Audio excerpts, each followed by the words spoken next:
আসসালামু আলাইকুম সবাইকে। শুভ সন্ধ্যা। সবাই কেমন আছেন? আশা করি ভালোই আছেন। তো আমি আজকে ছোট্ট একটা ভিডিও নিয়ে আসছি, তাও আবার রান্নার। আমি এখানে মুরগির মাংস রান্না করব। আর অল্প করে পোলাও রান্না করব। তো ১ম এ আমি কড়াইটা বসিয়ে তার মধ্যে তেল দিয়ে এখন কুচি করা পেঁয়াজগুলা দিয়ে দিচ্ছি এক করে। আর আমি এখানে সব রকমের মসলা আলাদা করে নিয়েছি। এখন পেঁয়াজটাকে একটু ভাজবো লাল হওয়া পর্যন্ত। এখানে পেঁয়াজটা ভাজা হয়ে গেছে। এখন আমি এক করে সব মসলাগুলো দিয়ে দিব।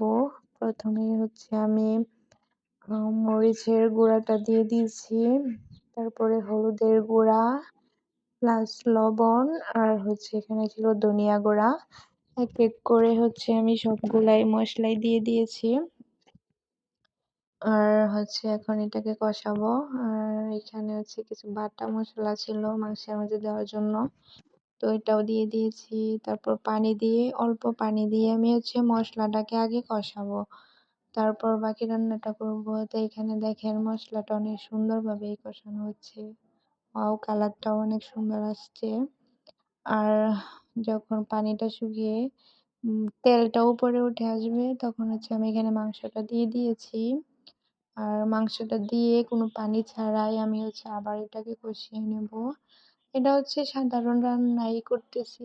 গ্রামে যেভাবে আমরা সবসময় রান্না করি ওইরকমই। এখানে আহামরি কোনো মসলা ইউজ করি নাই। একদম সাধারণ রান্না। তো এখানে মাংসটাও প্রায় কষানো শেষ। আর আমি যেহেতু এটাতে কয়েকটা আলু ইউজ করব, তার জন্য আমি কয়েকটা আলু কেটে রেখে দিয়েছি ধুয়ে। এখন এগুলা আমি মাংসের উপরে দিয়ে দিব। তারপর এখানে পানি দিয়ে দিলাম পরিমাণ মতো, গরম পানি দিয়েছি যাতে খুব ভালোভাবে মাংসটা সিদ্ধ হয়ে যায়, মাংসটা যেন শক্ত না হয়।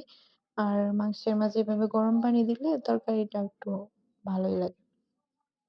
তো আমার তরকারি রান্না শেষ। এখন আমি পোলাওটা রান্না করব। তার জন্য আমি আগে তেল দিয়ে দিয়েছি আর কিছু পেঁয়াজ কুচি ছিল।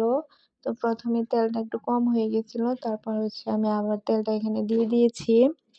আর মাটির চুলায় রান্না সত্যিই আসলে অন্যরকম। দেখতেও সুন্দর, আবার খাইতেও অনেক ভালো লাগে। তো সবাই আমার ভিডিওটা দেখবেন।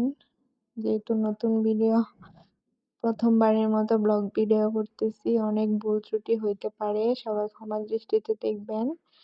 আর তারপর এখানে আমি চালগুলা দিয়ে একটু ভেজে নিচ্ছি যাতে পোলাওটা ঝরঝরে হয়। আর তেলের মাঝে ভেজে নিলে পোলাওটা অনেক মজার হয়। আর তারপর এখানে পানি দেওয়াও শেষ। আমার পোলাও প্রায় হয়েই গেছে। এখন একটু দমে রেখে দিলে বাকিটাও হয়ে যাবে। তো এই তো দেখতে পাচ্ছেন ফাইনাল লুক। আমার রান্না কমপ্লিট। তো কেমন হলো সবাই জানাবেন। আসসালামু আলাইকুম।